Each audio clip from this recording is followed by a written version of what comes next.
Good evening, friends. Good evening. I am recording this video for the simple reason that, first of all, congratulations, Yusuf Raza Gilani, for winning the Senate elections. Uh, they say it's fair in love and war. The idea is to win, and he has done exactly that. He has won the Senate elections and he has beaten the nominee of PTI, Hafiz Sheikh. Now, this raises a few questions. Uh, Friends, the questions are that IK has to decide within the constitution, nothing unconstitutional, but within the constitution, he has to decide what has to be done. The first option he has is, of course, the normal challenging of this decision at the Supreme Court with the Election Commission of Pakistan and, give all the reasons. They have got all the videos, they have got all the proofs that this election was, bought by the opposition and by PDM. And they put in all their efforts because they wanted to show that the government has no figures, and it's put him in a very tight spot because anytime they can bring a no confidence motion. Now, what option does he has within the constitution? He can declare a national emergency. Under Article 232, the president can issue a promulgation of an emergency. But the problem is that within 30 days, a joint sitting of the parliament, that is Majlis Shura, has to validate this. And if he has enough numbers in the Senate and in the National Assembly at that time, he can declare that emergency.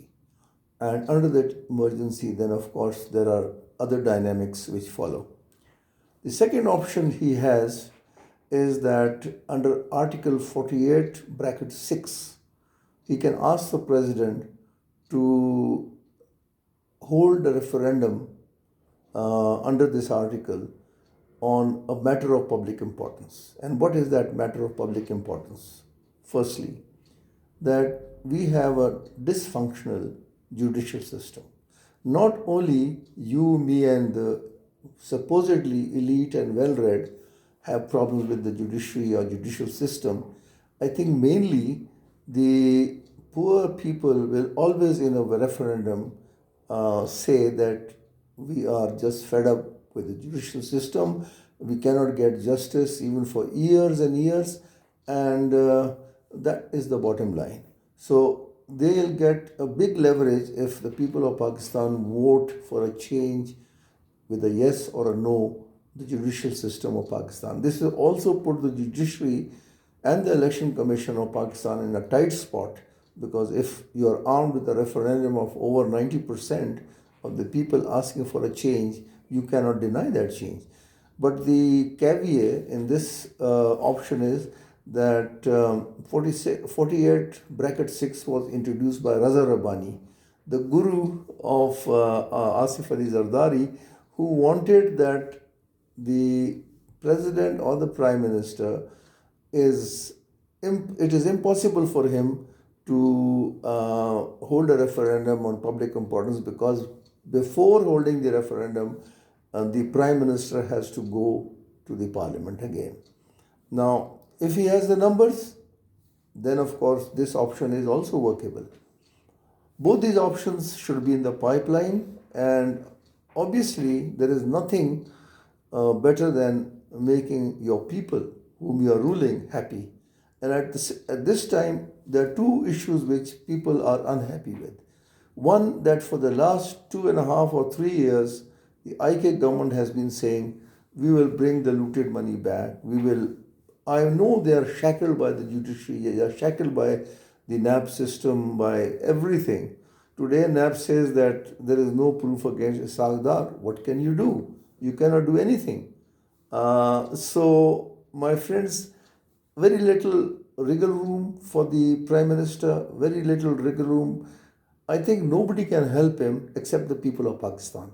And the people of Pakistan can only help him if he improves their lot, and also takes steps, strident, bold steps, even at the peril of his chair.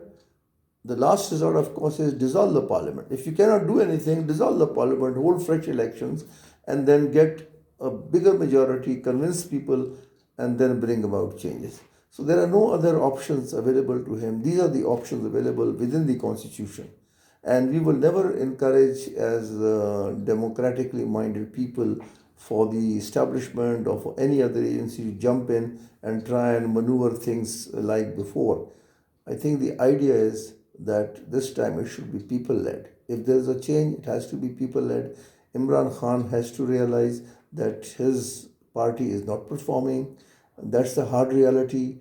You cannot perform in if the water is stagnant. Stagnant water always brings in diseases, deaths, and the country also is like that. If you make it stagnated, then the whole system will collapse. There'll be chaos, and you will have to go in anyway. So the best thing is that he has to ponder with his team over these few options I have just now discussed.